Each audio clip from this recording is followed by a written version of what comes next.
শ্রীধাম বৃন্দাবনে শ্রীমতী রাধারানী আমার সখীদেরকে সঙ্গে করে নিয়ে যমুনায় জল আনতে যাচ্ছে।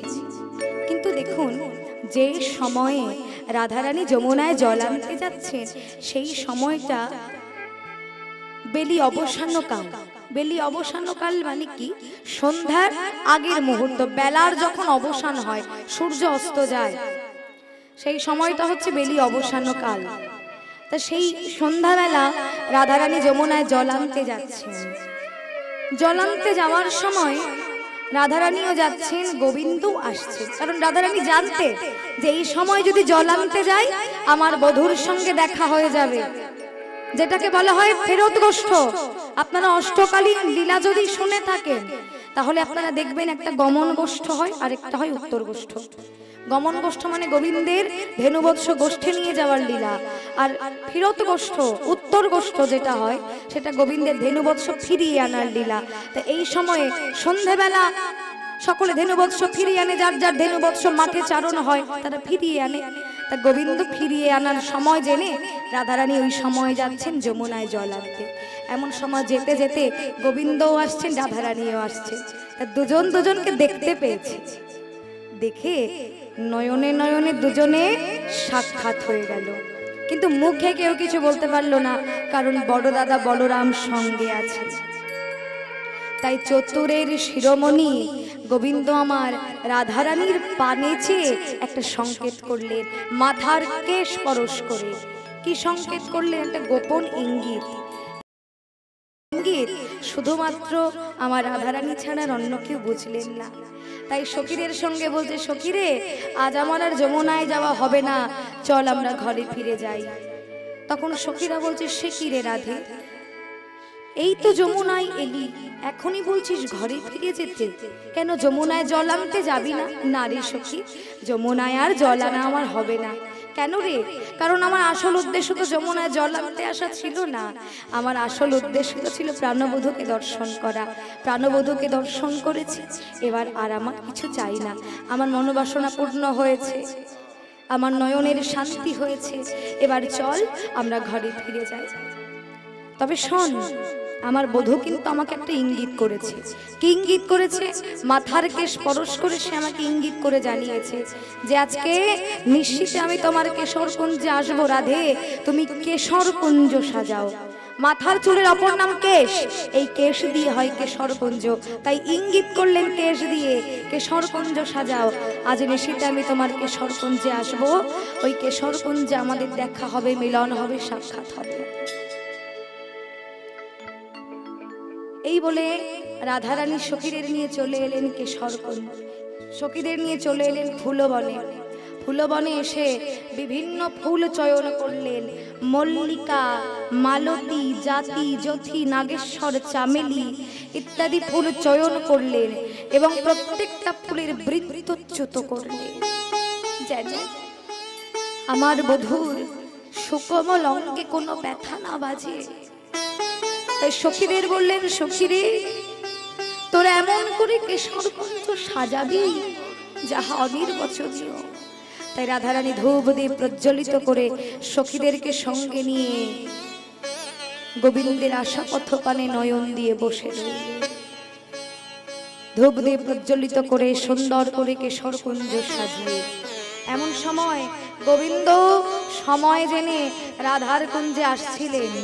কিন্তু রাধার কুঞ্জে আসতে হলে আগে যে চন্দ্রাবলীর কুঞ্জ পড়ে সে কথা আর গোবিন্দের খেয়াল নেই, গোবিন্দের স্মরণে না। এদিকে চন্দ্রাবলী কৃষ্ণ প্রেয়সী যদি একবার জানতে পারে এই পথে গোবিন্দ যাচ্ছে, তাহলে গোবিন্দকে টেনে নিয়ে যাবে চন্দ্রাবলীর কুঞ্জে, সে রাধার কুঞ্জে আর যেতে দেবে না। কিন্তু গোবিন্দের তো খেয়াল নেই যে আগে চন্দ্রাবলীর কুঞ্জ পড়ে। কিন্তু গোবিন্দ দেরি হয়ে গেছে, রাত হয়ে গেছে জেনে অতি ব্যস্ত ভাবে আসছে। আর আস্তে আস্তে আস্তে আস্তে পায়ে ছিল সোনার নুপুর বাঁধা, সেই নুপুর রুনুঝুনু শব্দে বেজে উঠেছে। রুনুঝুনু শব্দে যেই বেজে উঠেছে তখন চন্দ্রাবলী ওই নুপুরের ধ্বনি শুনতে পেয়েছে। আরে এই নুপুরের ধ্বনি, এই নুপুরের ধ্বনি বাজাতে বাজাতে কে চলে যাচ্ছে? এত রাতে অন্ধকারের মধ্যে নুপুরের ধ্বনি কোথা থেকে আসছে? না না, এ তো আমার কুঞ্জের বাইরে থেকে আসছে। কে যাচ্ছে নুপুর বাজিয়ে বাজিয়ে, টুংটাং সমধুর সুরে নুপুর বাজিয়ে বাজিয়ে কে চলে যাচ্ছে? এই কথা ভাবছে যে কে যায়, কে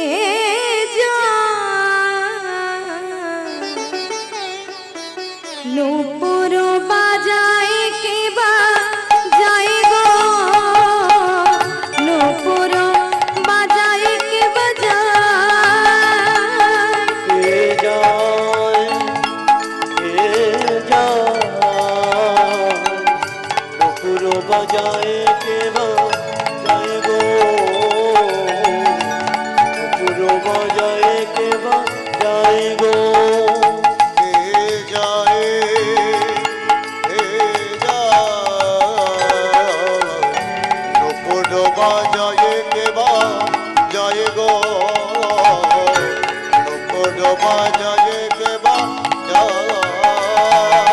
আমার প্রাণের মাধব দেখলে তোরা, প্রাণের মাধব দেখলে তোরা, প্রাণের মাধব দেখলে তোরা, প্রাণের মাধব দেখলে তোরা, কুঞ্জে নিয়ে আয়, আমার প্রাণের মাধব দেখলে তোরা, কুঞ্জে নিয়ে আয়। কে যায়, কে যায়, নুপুর বাজায় কে বা যায় গো, নুপুর বাজায় কে বা যায়।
চন্দ্রাবলী দুই সহচরীকেও ডাকলেন, মানে বান্ধবী, দুই বান্ধবীকে ডাকলেন। পদ্মা, ভদ্রা, তোরা দেখে আয় তো, কুঞ্জের বাইরে দিয়ে কেউ যেন নুপুর বাজিয়ে বাজিয়ে চলে যাচ্ছে।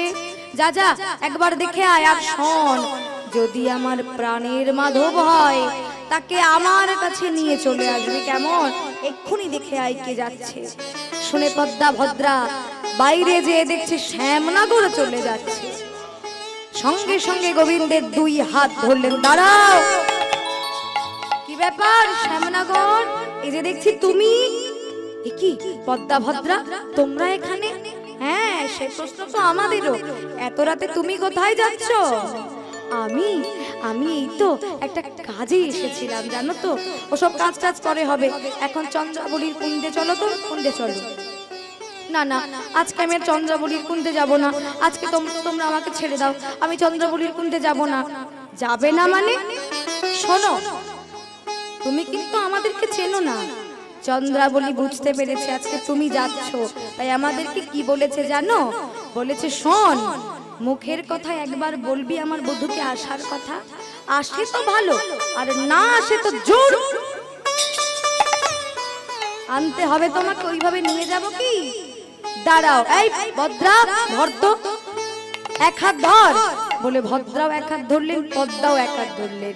দুইজনে দুই হাত ধরে টানতে টানতে এসো এসো বলছি, এসো।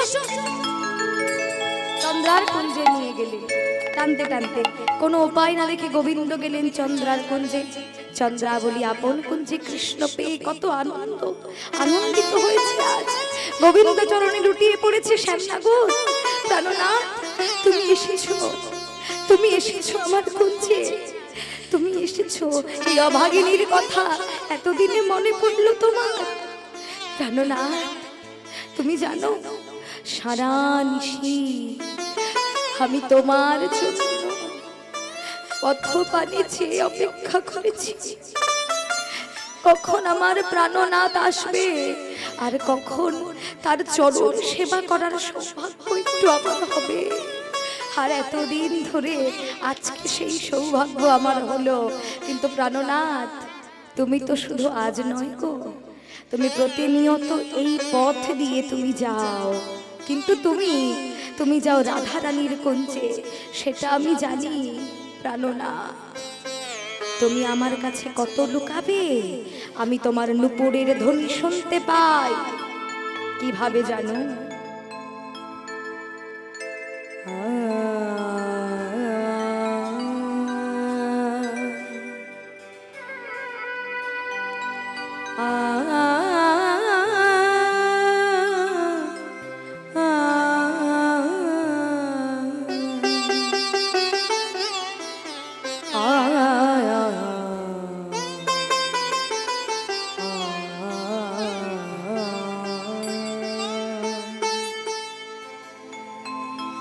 তুমি পথে নীতি গতি, এই পথে নীতি গতি, তুমি এই পথে নীতি গতি।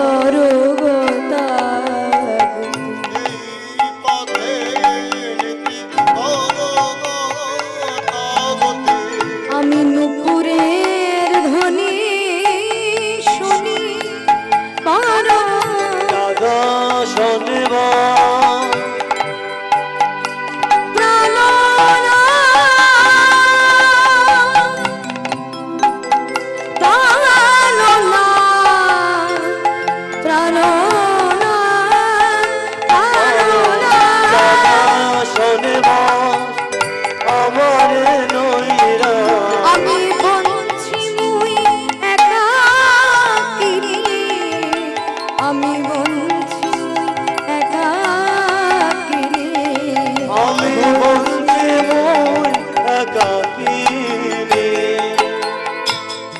প্রাণনাথ, তোমায় পেয়েছি যখন ছাড়ব না, পেয়েছি যখন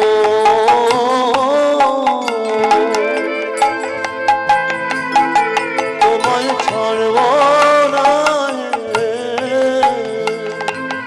আর আমার ভাগ্যে হয় কি না হয়, পেয়েছি যখন বলি আমার ভাগ্যে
আমাকে তুমি বঞ্চিত করে রেখেছো।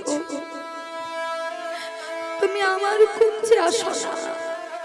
ওই রাধাকে তুমি এত ভালোবাসো যে ও না বলতেও তুমি ওর কুঞ্জে যাও, কিন্তু তুমি আমার কুঞ্জে আসো না। আমি কি দোষ করেছি বলো? আমি কি তোমাকে ভালোবাসতে পারি না?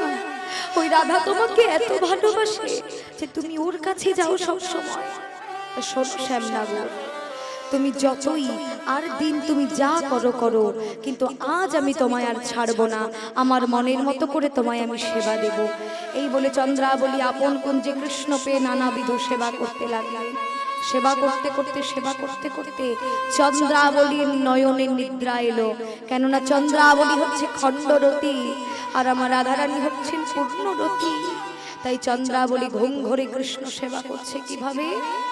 ঘুমিয়ে পড়েছে তো, ঘুম ঘরে কৃষ্ণ সেবা করছে।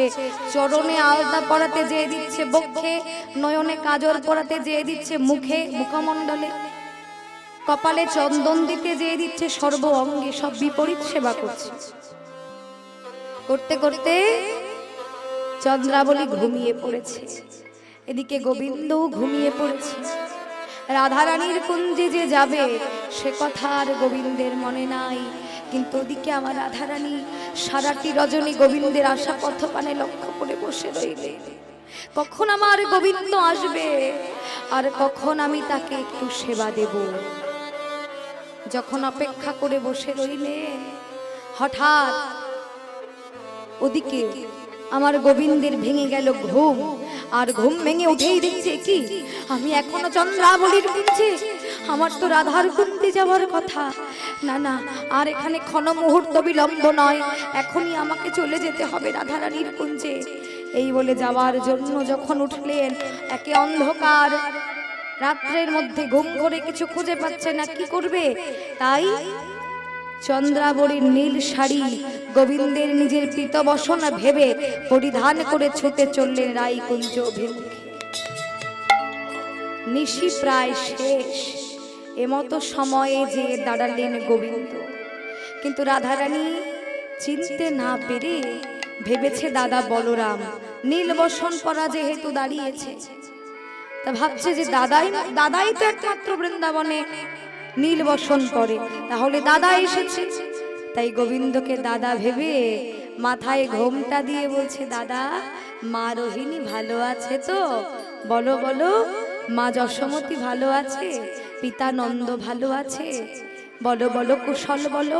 এসো এসো, তুমি বাইরে কেন, ভিতরে এসে বসো। তখন গোবিন্দ বলছে, কি রাধে, তুমি আমাকে এসব কি বলছো? তুমি যার কথা বলছো সে তো আমার জ্যাঠাইমা আর আমার বড় দাদা। তুমি আমাকে একবার ভালো করে চেয়ে দেখো, আমি যে তোমার প্রাণবল্লভ। যেই না বলা অমনি রাধারানী মাথার ঘোমটা ফেলে দিলেন। কি লম্পট শতঘরিয়া, বেরিয়ে যাও তুমি আমার কুঞ্জ থেকে। তোমার কালো বদন আমি আর দর্শন করতে চাই না। তুমি একটা বিশ্বাসঘাতক। তুমি সারা নিশি না এসে, আমায় কথা দিয়ে না এসে এলে প্রভাত কালে। বলো, আর তোমার ওই কালো বদন আমি দর্শন করতে চাই না। তুমি বেরিয়ে যাও, বেরিয়ে যাও, বেরিয়ে যাও। এই বলে রাধারানী ঘোমটা টেনে বদন চেপে মানিনী হয়ে বসলেন। আর গোবিন্দ নিজের ভুল বুঝতে পেরে রাধারানীর চরণে লুটিয়ে পড়ে কাঁদছে, ওগো রাধে আর মান করে থেকো না, আমি মস্ত বড় ভুল করেছি, আমাকে তুমি এবারের মতো ক্ষমা করে দাও রাধে, আমাকে তুমি এবারের মতো ক্ষমা করে দাও। আমি মানছি আমি বড় ভুল করেছি, কিন্তু আমাকে তুমি ক্ষমা করে দাও রাধে, এমন ভুল আর কখনো হবে না। ওহে মানিনী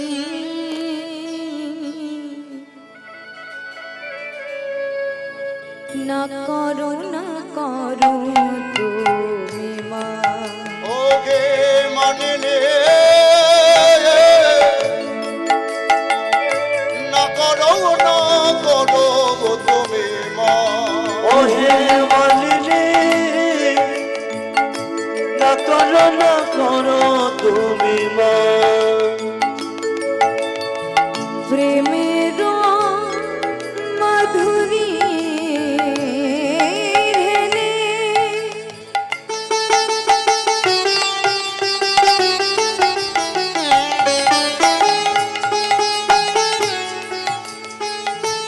অপরাধ ক্ষমরে তব কৃপা ওহে রাধে মরে করো দান। আর তব কৃপায় ওহে রাধে মোরে করো দান। না করো তুমি মা রাধে রাধে না করো গো তুমি মা। ওহে মানিনী না করো তুমি না করো তুমি না করো তুমি মা আমি মস্ত বড় ভুল করেছি রাধে, আমাকে একবার ক্ষমা করে দাও। আর এমন ভুল কখনো হবে না রাধে, আমাকে একবার ক্ষমা করো, আমাকে একবার ক্ষমা করো রাধে। দেখো একবার আমার দিকে চেয়ে দেখো, আমি তোমার পায়ে ধরে তোমার পায়ের কাছে পড়ে আছি। তুমি একবার আমাকে ক্ষমা করে দাও রাধে, আর কোনো দিন হবে না এমন ভুল। এত ক্ষমা চাওয়ার পরেও রাধারানী গোবিন্দ পানে ফিরে চাইলেন না।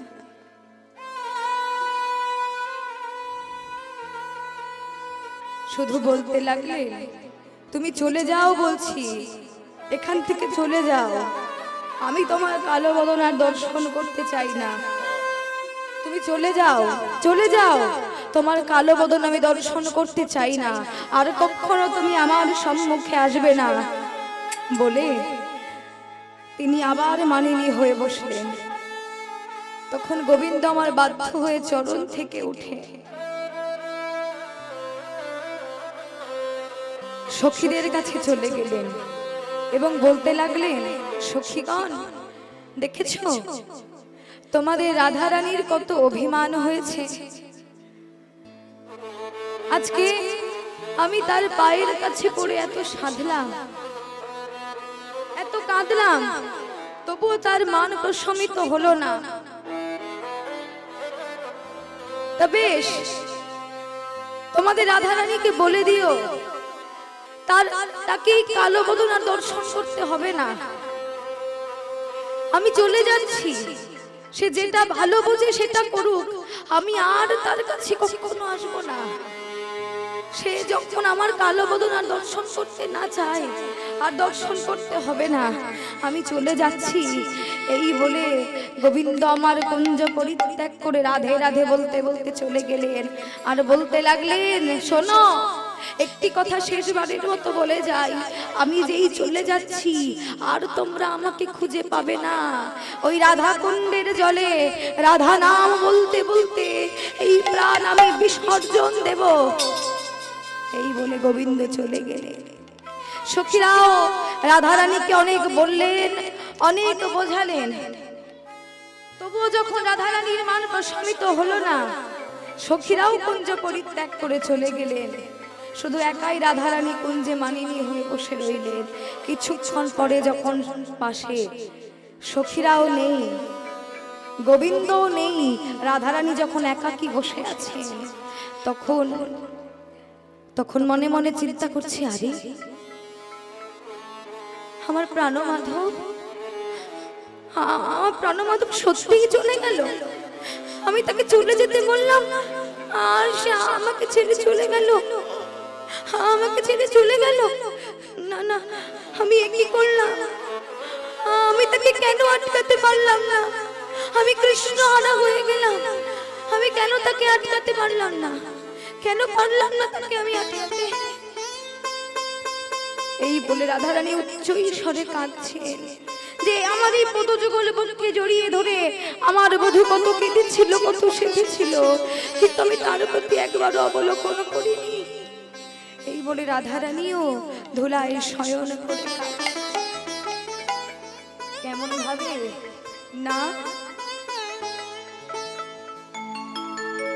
কানু পে খিনি ধনি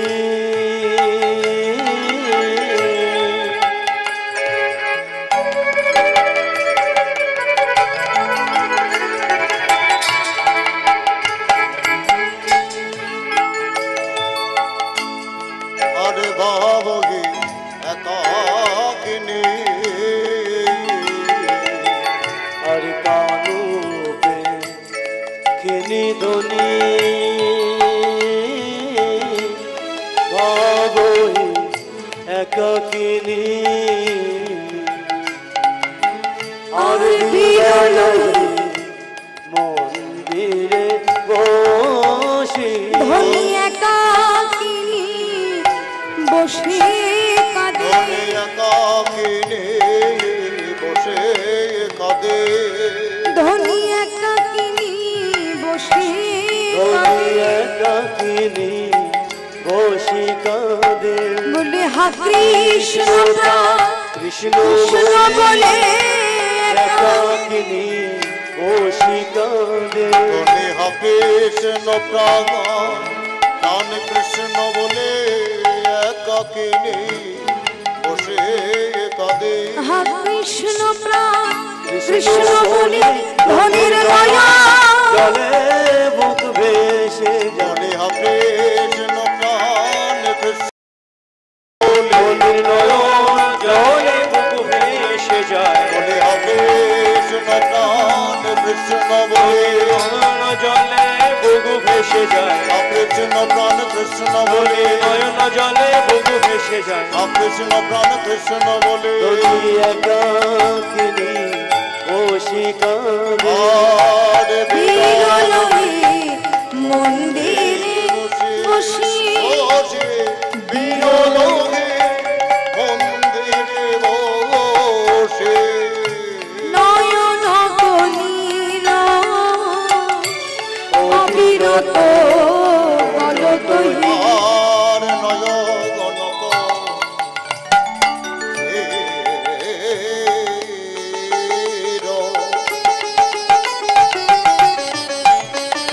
আর অবিরত গলত গে আজ বয়ানক মন যায় ভাসি ধনীর ভয়ানক মন যায় ভাসি ধনীর বয়ান কমল ভেসে গেল রে ধনীর বয়ান কমল ভেসে গেল রে আজ কৃষ্ণ বলে কেঁদে কেঁদে বয়ান কমল ভেসে গেল রে ধনীর নয়ন জলে বুক ভেসে যায় রাধে রাধে নয়ন জলে বুক ভেসে যায় কৃষ্ণ বলে কেদে কেদে নয়ন জলে বুক ভেসে যায় কৃষ্ণ বলে কেদে কেদে নয়ন জলে বুক ভেসে যায় কৃষ্ণ বলে কেদে কেদে নয়ন জলে বুক ভেসে যায় আর বয়ান কমল ভেসে গেল রে আর বয়ানক মন যায় ভাসি বয়ানক মন যায় ভাসি। আজকে রাধারানী ধুলার উপরে শয়ন করে কাঁদছে, আবার কখনো কখনো তিনি মনে মনে চিন্তা করছে এই এই এই ধুলার উপরে আমার বধূ শয়নে ছিল, তাই তিনি প্রাণনাথের কথা ভাবছেন আর পদনখ দ্বারা ধুলার উপরে প্রাণনাথের গুণ কথা তিনি অঙ্কন করছেন। হেট বয়ানে রসবতী আরে বয়ানে রসবতী হেট বয়ানে রসবতী আরে বয়ানে রসবতী আরে কিবা গুণ যত চিতহি ভাবক গুণ যত চিতহি ভাবক নখে করে লিখন খিতি আরে কিবা কনকিতি আরে কিবা লক্ষ্যে করে লিখন খিতি আহারে লিখন খেতি যেন অঙ্কন করেছে, অঙ্কন করেছে যেন অঙ্কন করেছে অঙ্কন করেছে পদনখ দ্বারা খিতি করে অঙ্কন করেছে। অঙ্কনা কিতি বলি বলে প্রিয় নাথের গুণ কথা অঙ্কনা কিতি বলে রাধে রাধে হরি বল। অঙ্কনা কিতি বলে অঙ্কন করেছে অঙ্কন করেছে আজকে পদনখ দ্বারা ক্ষিতি পরে অঙ্কন করছেন। আবার কখনো কখনো ধরণী শয়ন করি আছলে সুন্দরী আর ধরো গণেশ শয়ন করি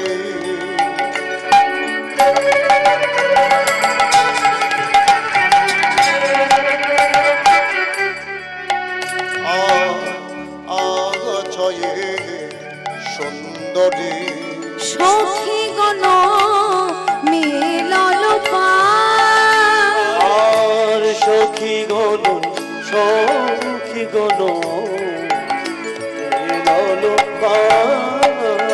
আজ সখী গণেশে দাঁড়াইল আজ সখী গণেশে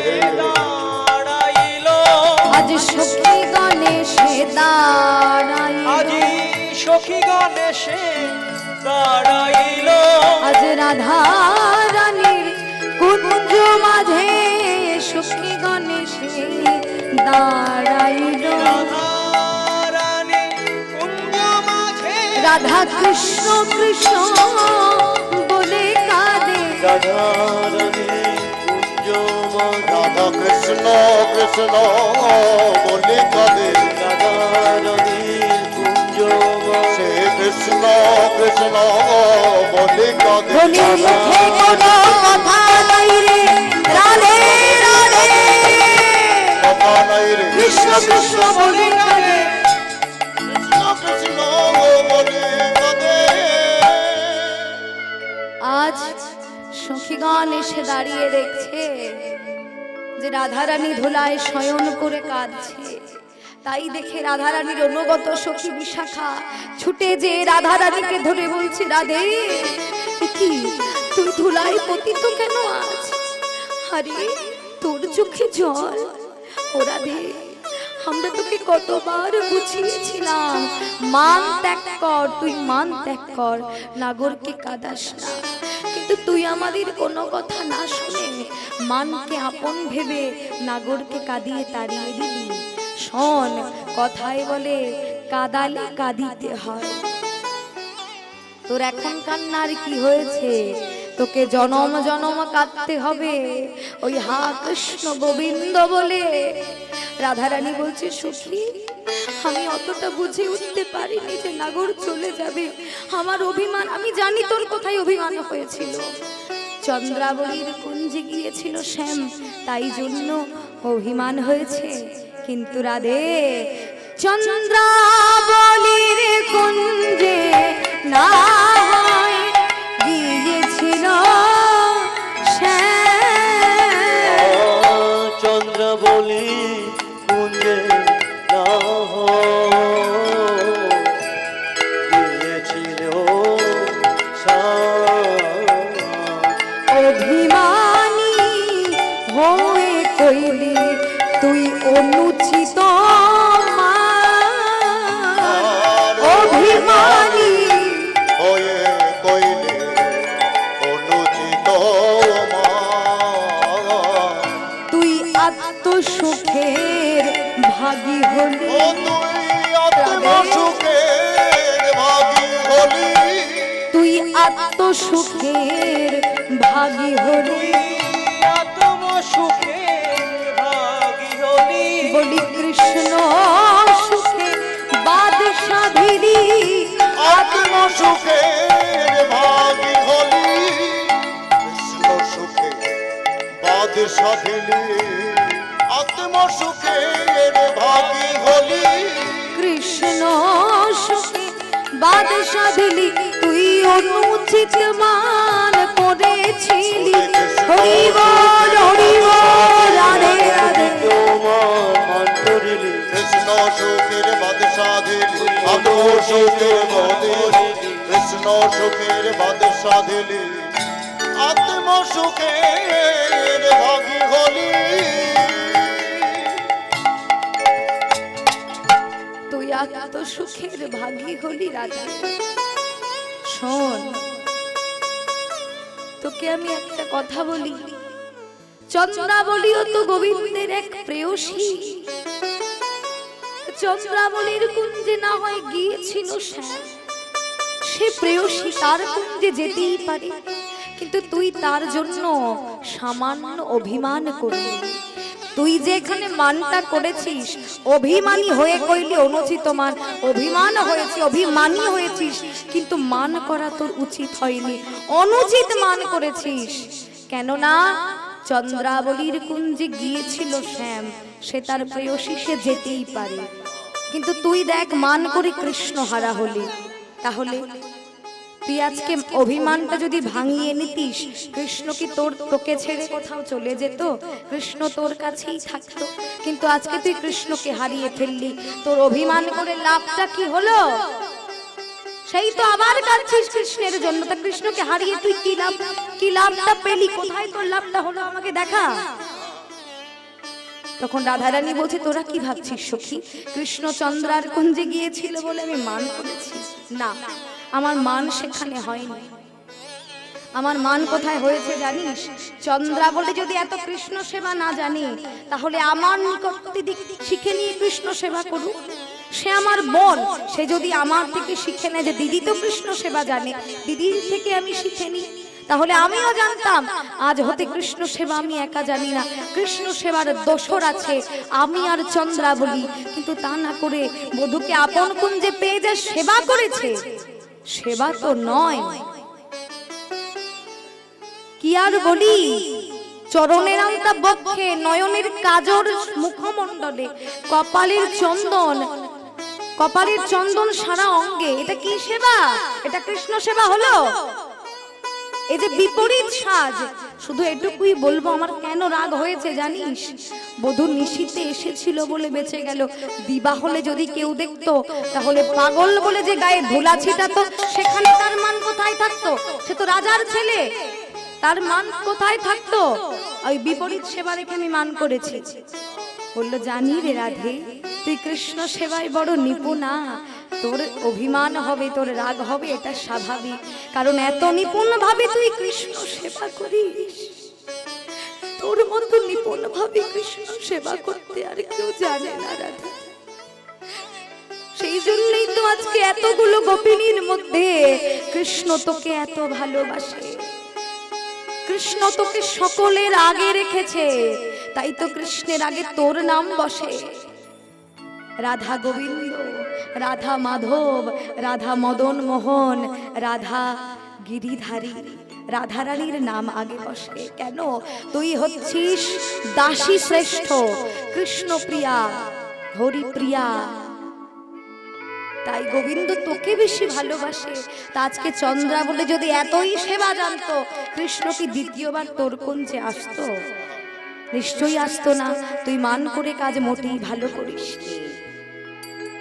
আমি আজকে বুঝলাম সখী, রাধারানী বলছে, সত্যি আমি আজকে বুঝলাম যে কৃষ্ণকে আটকে রাখা যায় না। কৃষ্ণ আমার একার নয়, কৃষ্ণ এই জগতে সবার, যে যেভাবে তাকে ডাকবে কৃষ্ণ সেইভাবে তার কাছে যে ধরা দেবে। আমি সত্যিই আজকে বুঝলাম, আমি মান করে আমি মস্ত বড় কাজ, ভুল কাজ করেছি। তখন বিশাখা বলছে, তুই ঠিকই বলেছিস, তো আজকে তো নয়, প্রতিনিয়ত তোরা এরকম দ্বন্দ্ব করিস, এরকম ঝগড়া করিস। ওরে সেন রসিক নাগরে রসনে, কেন বা করেলি কলহ?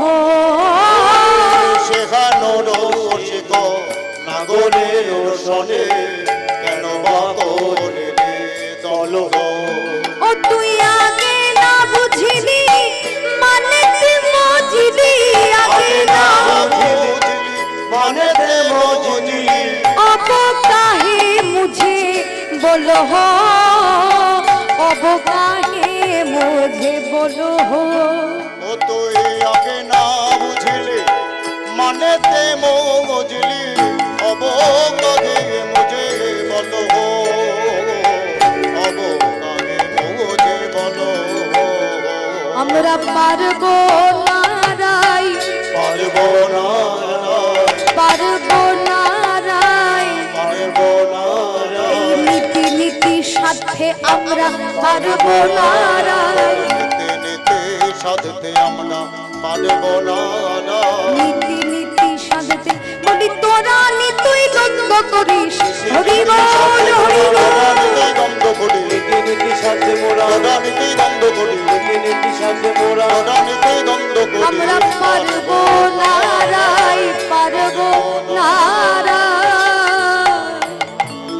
সেহেন রসিক নাগরের সঙ্গে কেন বা করিলি কলহ তুই আগে না বুঝিলি কাদালি কাঁদিলি অবকাহে মুঝে বলো হো তুই না বুঝে মান কেন করলি আজকে নাগরকেও কাঁদতে হচ্ছে তোকেও কাঁদতে হচ্ছে কষ্ট তো ভয়ে পাচ্ছিস সামান্য সুখের জন্য তুই আজকে কষ্ট পাচ্ছিস রাধে আর তুই আমাদের মরম সখী তোর এই যন্ত্রণা তোর এই কষ্ট আমাদের কি দেখতে ভালো লাগে আর এইভাবে আমরা কত সাজবো তোদেরকে বল তোরা এইভাবে দ্বন্দ্ব করবি আর আমাদের প্রতিনিয়ত মেটাতে হয় কেন এমন হবে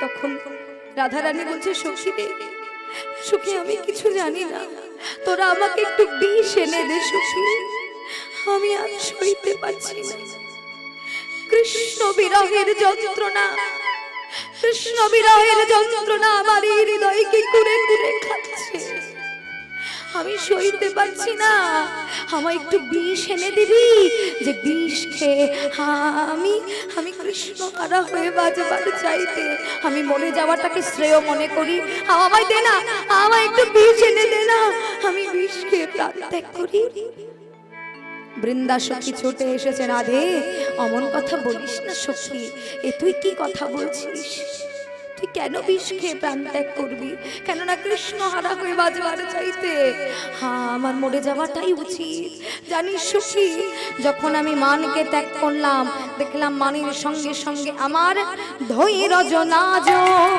মান শনে ভাগলো এখন জীবন রহত সন্দেহ জীবন রহত সন্দেহ গোবিন্দ দাস হই সতী ভাব গোবিন্দ দাস হয়ে সত্যি ভাবনে গোবিন্দ দাস হই সতী ভাব গোবিন্দ দাস হয়ে সখী ভাবনে কালুক ওই ছন লেহা ওই ছনলে আজ কালুক ওই ছন লেহা সখী আমার সব চলে গেল রে আমার সকলই গেল সকলই গেল সকলই গেল মানের সঙ্গে আমার সকলই গেল মানের সাথে আমার সকলই আমার ধৈর্য গেল লজ্জা গেল মানের সঙ্গে আমার সকলই গেল আমার ধৈর্য গেল লজ্জা গেল প্রাণ মাত্র বাকি আছে ধৈর্য গেল লজ্জা গেল প্রাণ মাত্র বাকি আছে ধৈর্য গেল লাজ গেল আর অনশনে আমার সকলে গেল জীবন রহত সন্দেহ আর জীবন রহত সন্দেহ জীবন রহত সন্দেহ মানের সঙ্গে আমার সকলই গেল সখী ধৈর্য গেল লজ্জা গেল আমার বলতে নারী জাতির যেগুলো ভূষণ লজ্জা নারীর ভূষণ সেই লজ্জাও চলে গেল ধৈর্যও চলে গেল সব চলে গেল মানও চলে গেল যে মানের দ্বারা যে মানের জন্য আজ আমি কৃষ্ণ হারা হয়েছি মানকে আপন ভেবে আমি কৃষ্ণকে ত্যাগ করেছি কিন্তু দেখলাম কৃষ্ণের পিছু পিছু আমার অন্তরে সৃষ্টি হওয়া মানও চলে যাচ্ছে তাড়াতাড়ি মানকে জড়িয়ে ধরলাম মান তোমাকে আপন ভেবে আমি কৃষ্ণ হারা হয়েছি এখন তুমিও আমায় ছেড়ে চলে যাচ্ছ মান বলছে রাধে যেখানে কৃষ্ণ আছে সেখানে আমি আছি কিন্তু যেখানে কৃষ্ণ নাই সেখানে আমি থাকবো কাকে নিয়ে তাই তো আমি চলে যাচ্ছি কৃষ্ণের যেখানে কোনো স্থান নাই সেখানে আমি কোনোদিন থাকি না যেখানে কৃষ্ণ আছে সেখানে আমি আছি তখন সখী আমি জিজ্ঞাসা করেছিলাম তাহলে আমি কাকে নিয়ে থাকবো মান বলেছিল রাধে তোমার কাছে এখন আসবে বিরহ বেদনা যন্ত্রণা আর তুমি কাউকে পাশে পাবে না এই বলে মান চলে গেল তাই আমিও আর বাঁচতে চাই না বৃন্দা বলছে রাধে চুপ কর তুই চিন্তা করিস না তোর বধূ কোথাও যায়নি সেই বৃন্দাবনে কোথাও লুকিয়ে আছে হয়তো তোর সম্মুখে আসতে পারছে না অভিমানে দুঃখ পেয়ে কষ্ট পেয়ে তুই চিন্তা করিস না, তোর বধূ বৃন্দাবনের কোথাও লুকিয়ে আছে। আরে কোথায় যাবে কৃষ্ণ ঘুড়ি, উড়ুক না কেন জগৎ জুড়ি, টান দিলে তার আসতে হবে অনুরাগের সূত্র ধরে। তা কৃষ্ণকে ঘুড়ি বলা হয়েছে মা, কেন? কারণ দেখবেন ঘুড়ি যখন আমরা আকাশে ওড়াই, ঘুড়ি কিন্তু সমগ্র আকাশ জুড়ে ঘুরতে থাকে, কোথায় কোথায় চলে যায়। কিন্তু নিচে লাটাই ধরে যে থাকবে, সে একবার টান দিলেই ঘুড়ি তার কাছে চলে আসতে বাধ্য। তাছে কৃষ্ণকেও ঘুড়ি বলা হয়েছে, কেন বলছে ও ঘুড়ি? কৃষ্ণ কৃষ্ণ পৃথিবীর যে প্রান্তে যাক না কেন, কোথায় যাবে কৃষ্ণ ঘুড়ি? তোকে ছেড়ে কোথায় যাবে?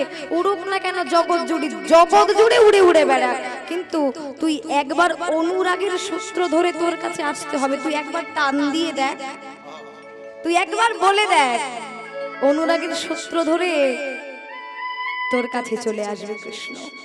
তুই চিন্তা করিস না, তুই চিন্তা করিস না, আমি এখনই তোর বধূকে এনে দেব। তখন রাধারানী বলছে, বৃন্দা তুই আমার বধূকে এনে দিবি? হ্যাঁ আমি তোর বধূকে এনে দেব, তার আগে চাই তোর ওই চরণ ধুলি। রাধে চরণ ধুলি দিয়ে আমার মাথায় একটু হাত দিয়ে আশীর্বাদ কর, যেন তোর কৃষ্ণ এনে মেলাতে পারি। আশীর্বাদ কর রাই, যেন কালা চাঁদে পায়। আশীর্বাদ করুণা যেন কালা চাঁদে পায়। আশীর্বাদ কর রাই, যেন কালা চাঁদে পায়। আশীর্বাদ করুণা যেন কালা চাঁদে পায়। সিদ্ধ হয় যেন মনস্কামহারে, সিদ্ধ হয় যেন মনস্কাম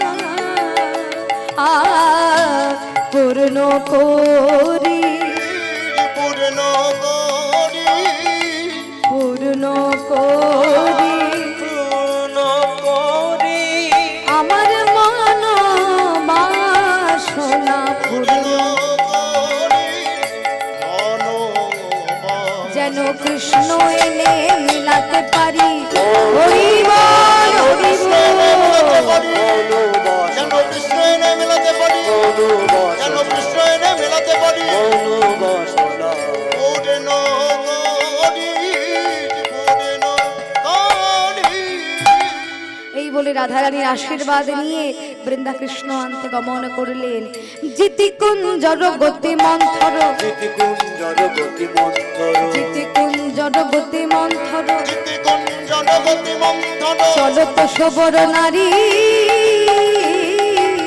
আরে জিতি কুঞ্জর গতি মন্থর, চলত সবর নারী। আর জিতি কুঞ্জন গতি মন্থর, চলত সবর নারী। আরে জিতি কুঞ্জর গতি মন্থর, চলত সবর নারী। আর বংশী মত যা মত তট বন হে বন ঘেরি। আর বংশী বট, আমার বংশী বট যা বট তট বন গে বন ফেরি। বংশী বট যা বট তট বন হি বন হেরি। খুঁজে যায়, খুঁজে যায়, খুঁজে যায়, খুঁজে যায়, চকিতের মতো খুঁজে যায়। চকিতের মতো খুঁজে যায়। রাধা মাধব কোথায় আছো বলে চকিতের মতো খুঁজে যায়। রাধা মাধব কোথায় আছো বলে, বলি একবার আমায় দেখা দাও গো, হরি বল। একবার আমায় দেখা দাও হে। মাধব কোথায় আছো বলে চকিতের মতো খুঁজে যায়, চকিতের মতো খুঁজে আমার যায়। শ্যাম কুণ্ড মদন কুণ্ড, শ্যাম কুণ্ড মদন কুণ্ড, শ্যাম কুণ্ড মদন কুণ্ড, প্রেম কুণ্ড মদন কুণ্ড। রাধা কুণ্ড তীরে। আর শ্যাম কুণ্ড মদন কুণ্ড, রাধা কুণ্ড তীরে। শ্যাম কুণ্ড মদন কুণ্ড রাধা কুণ্ড তীরে। আর দ্বাদশ বন হেরত সদন শৈল কিনারে। আমার দ্বাদশ বন হেরত সঘন শৈল যোগে নারী। হেথায় থাকলে থাকতে পারে, তবে হেথায় থাকলে থাকতে পারে, হেথায় থাকলে থাকতে পারে এ যে মধ্যাহ্ন বিলাসের স্থান, হেথায় থাকলে থাকতে পারে, মধ্যাহ্ন বিলাসের স্থান। হেথায় থাকলে থাকতে পারে। তাই থাকলে থাকতে এ যে পারে, মধ্যাহ্ন বিলাসের স্থান, হেথায় থাকলে থাকতে পারে।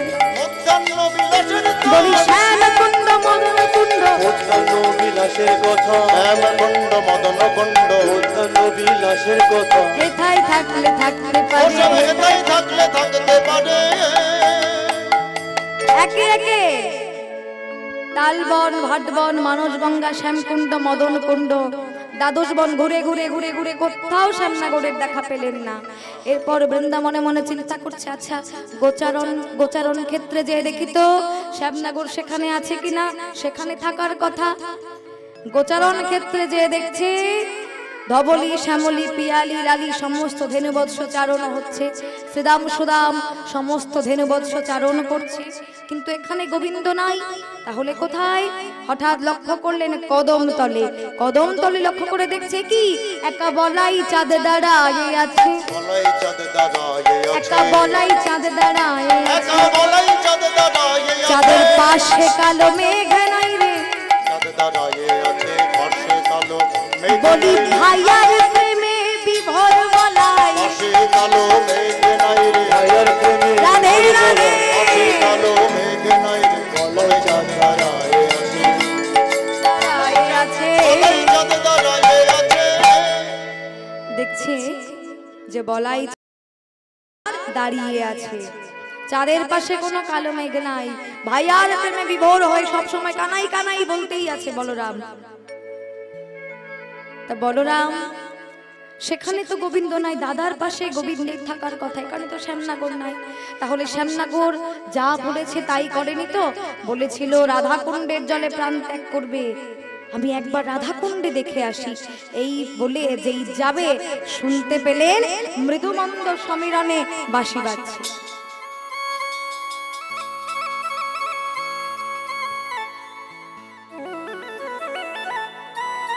মৃদুমন্দ সমীরণে বাঁশি বাজছে শুনতে পেলেন। ওই বাঁশির সুর লক্ষ্য করে, ওই বাঁশির সুরকে লক্ষ্য করে এগিয়ে এসে দেখলেন সেই যমুনার কোলে নিপহু মূলে রাধাকুণ্ড তীরেই পড়ে আছে গোবিন্দ, ধুলায় ধূসর অঙ্গ। তাই দেখে বৃন্দাজি ডাকতে যাবে, অমনি মনে পড়ল না, আমি এখন তো ডাকবো না, এখন কিছুতেই ডাকবো না, কারণ নারীর ধর্ম আমাকে রক্ষা করতে হবে। রাধারানী মান করেছে, রাধারানী আগে কথা বলবে না।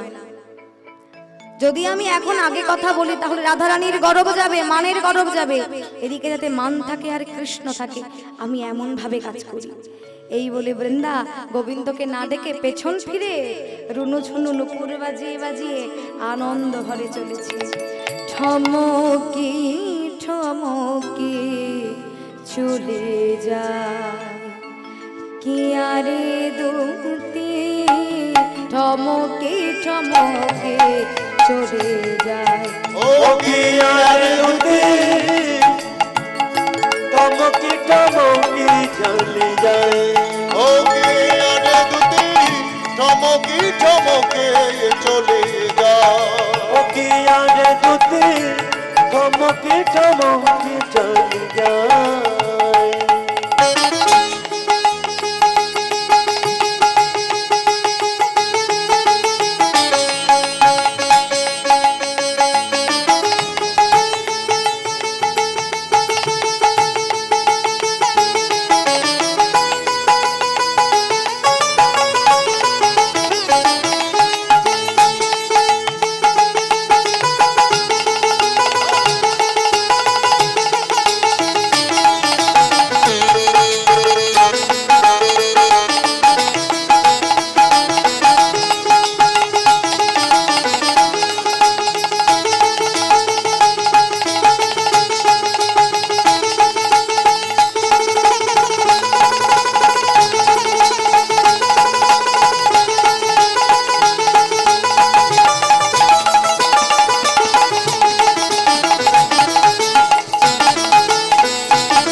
ঠমকে নুপুর বাজাতে বাজাতে বৃন্দা চলেছে। আন কাজ চলো তো বড় রঙিনী ধনী, আর কাজে চলো বড় রঙিনী, ডাহিনে বামেতে নাহি চা, আরে ডাহিনে বামেতে নাহি চা, চমকি চমকে চলে যায় নদী আরে দুটি, চমকে চমকে চলে যায়, নদী আরে দুটি, চমকি চমকে চলে যায়। চমকে চমকে চমকে চমকে চলে যায়। ঠমকি ঠমকি নুপুর বাজাতে বাজাতে বৃন্দাদুতি যখন চলে যাচ্ছে, সেই সময় গোবিন্দ আমার শুনতে পেলেন ওই নুপুরের ধ্বনি। নুপুরের ধ্বনি যেই শুনতে পেয়েছে, গোবিন্দ আমার তখন মনে মনে চিন্তা করছে, নুপুরের ধ্বনি, এই নির্জন স্থানে নুপুরের ধ্বনি কোত্থেকে এলো? অমনি চটপট উঠে দেখছে যে বৃন্দা চলে যাচ্ছে। কি বৃন্দা চলে যাচ্ছে? বৃন্দা চলে যাচ্ছে মানে বৃন্দা আমাকে দেখেছে? না না, আমার মনে হয় বৃন্দা আমাকে দেখতে পাইনি। যখন দেখতে পাইনি,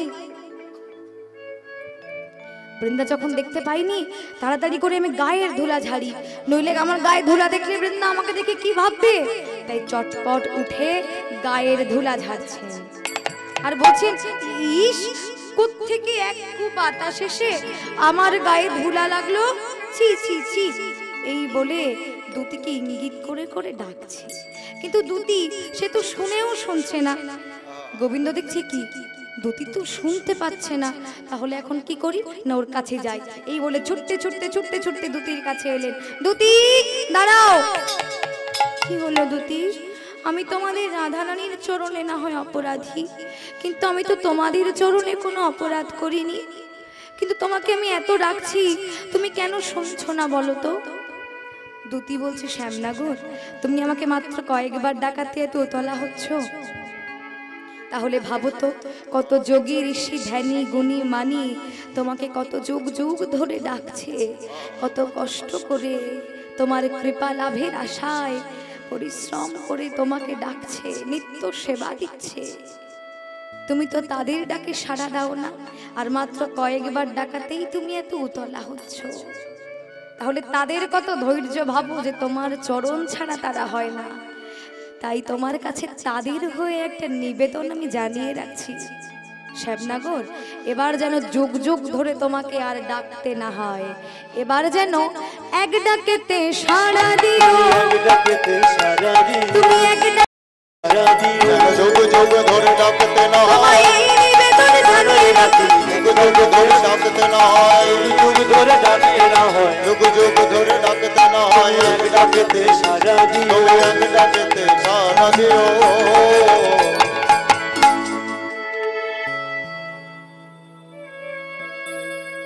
দেখো আমার হাতে সময় খুব কম, এখন যা বলবার তাড়াতাড়ি বলো, কারণ এখন আমাকে অনেক ফুল তুলতে হবে, আর এই ফুলে আমাদেরকে পূজা করতে হবে।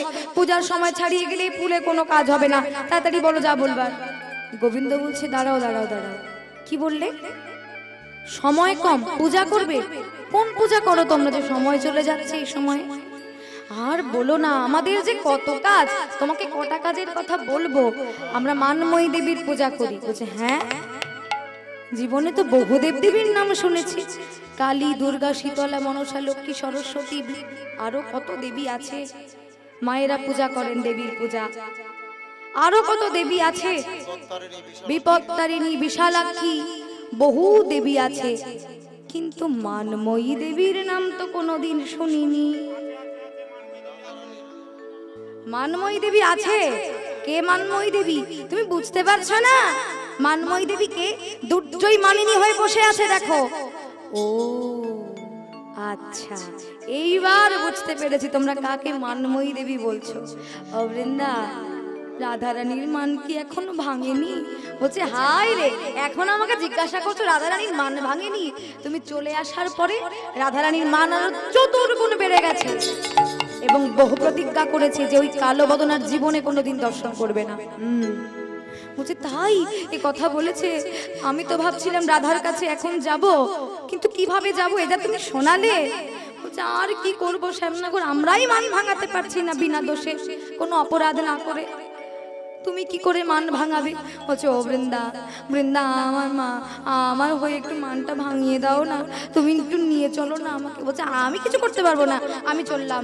না না না না না, আমার এই রাধারানীর মান একটু ভাঙিয়ে দাও না, বুঝিয়ে সুঝিয়ে আমাকে একটু নিয়ে চলো না রাধারানীর কাছে।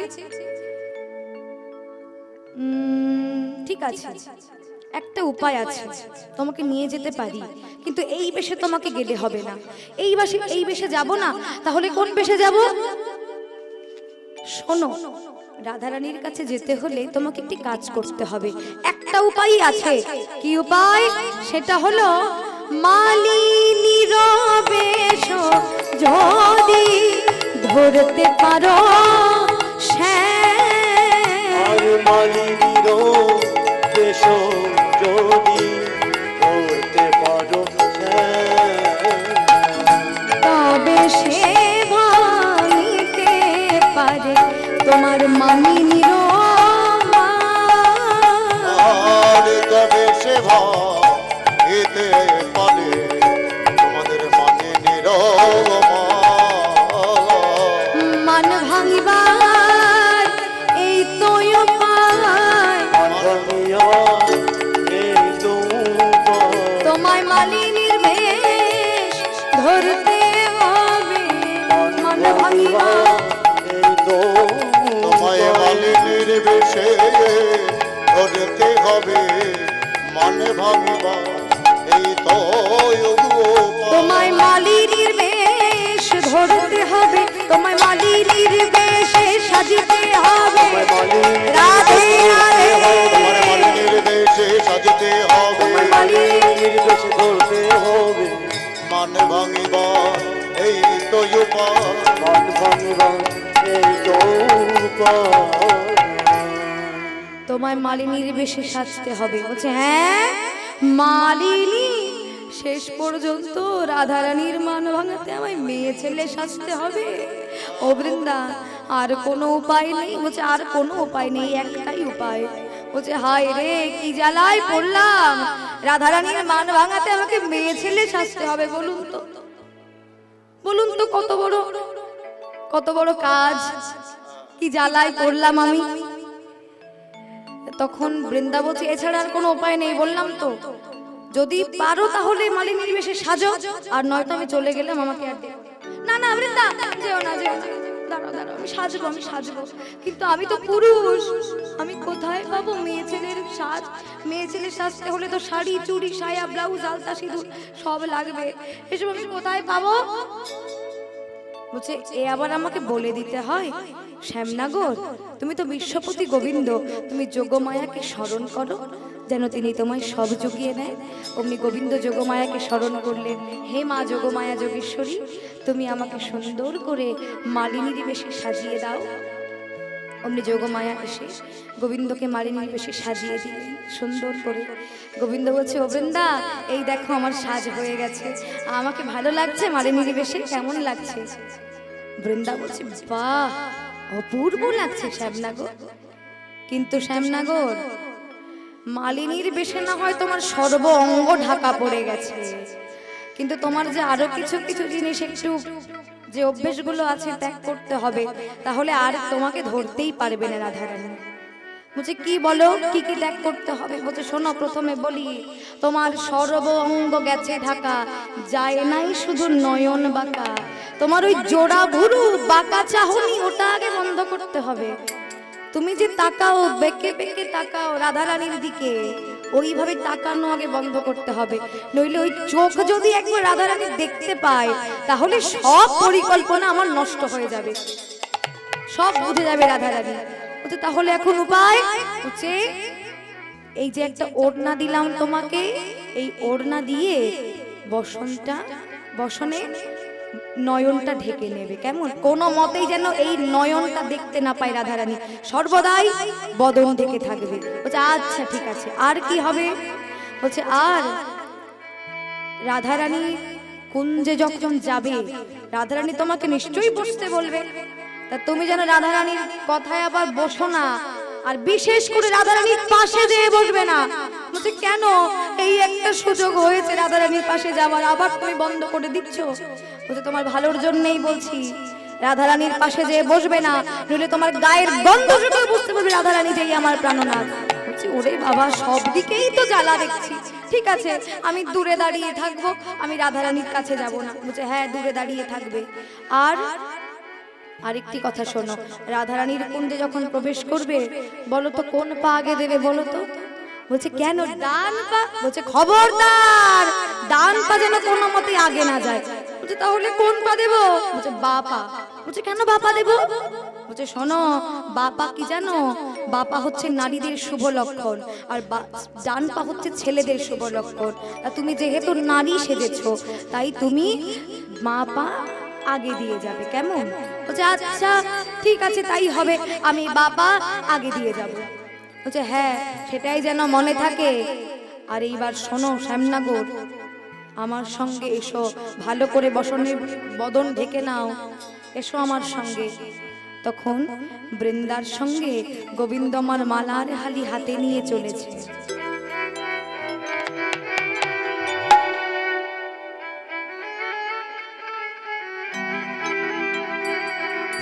মালার হালি হাতে নিয়ে বৃন্দার সঙ্গে গোবিন্দ পিছু পিছু যাচ্ছে।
গোবিন্দ পিছু পিছু বৃন্দার পিছু পিছু এসে রাধারানীর কুঞ্জে দাঁড়ালেন বসনে বদন ঢেকে।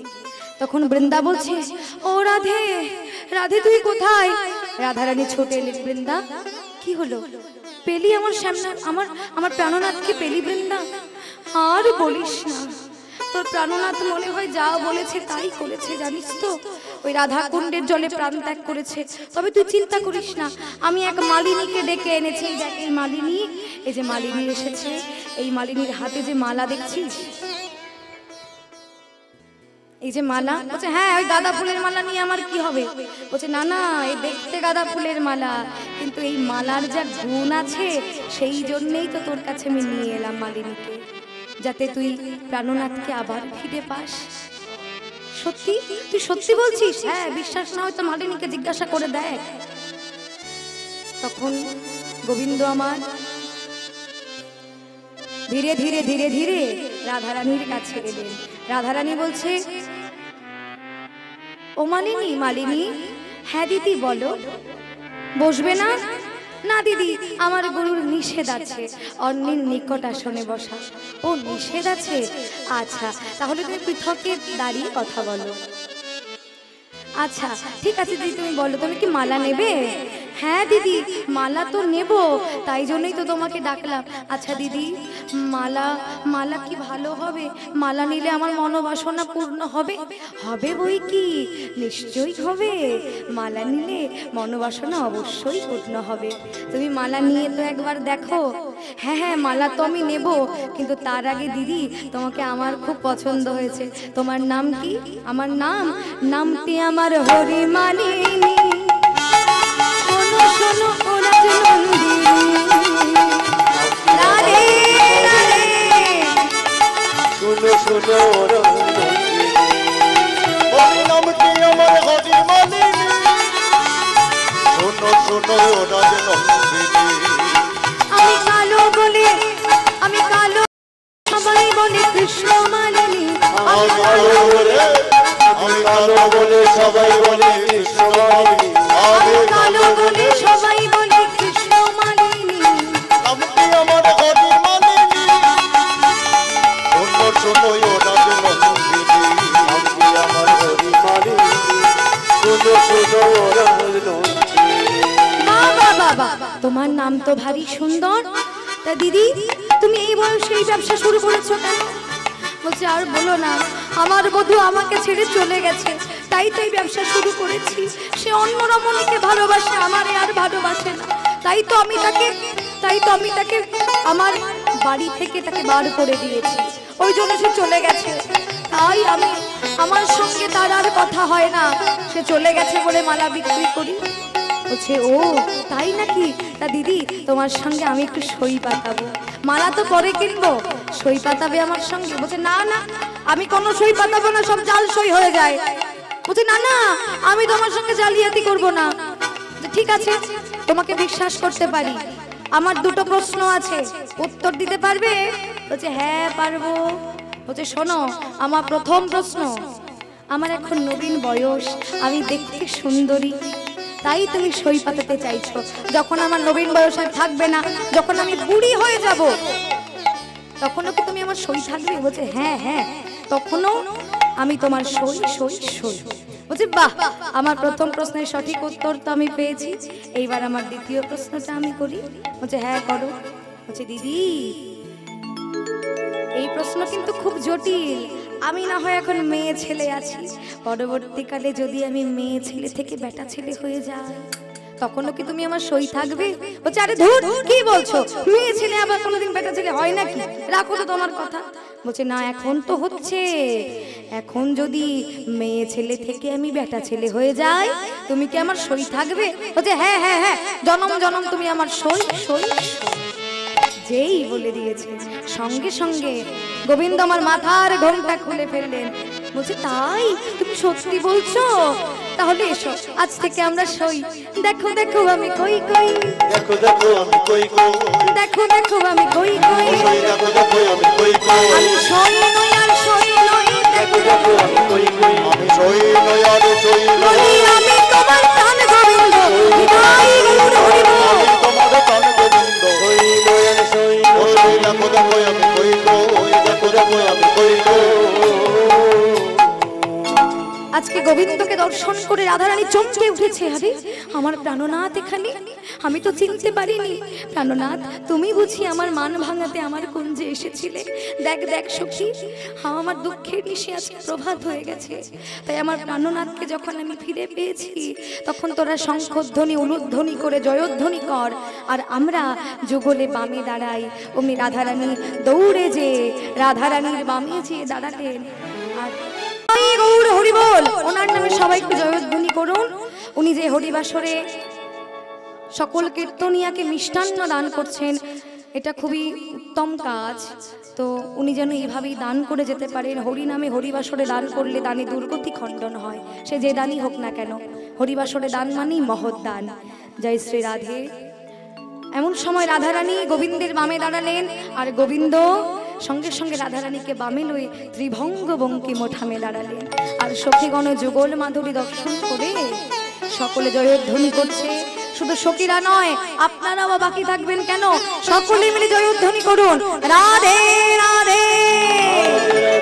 তাই আজ শ্যাম বামে দাঁড়ায় নবীনাকে কিশোরে শ্যাম বামে দাঁড়ায় নবীনা কিশোর শ্যাম বামে দাঁড়ায় নবীনা কিশোরে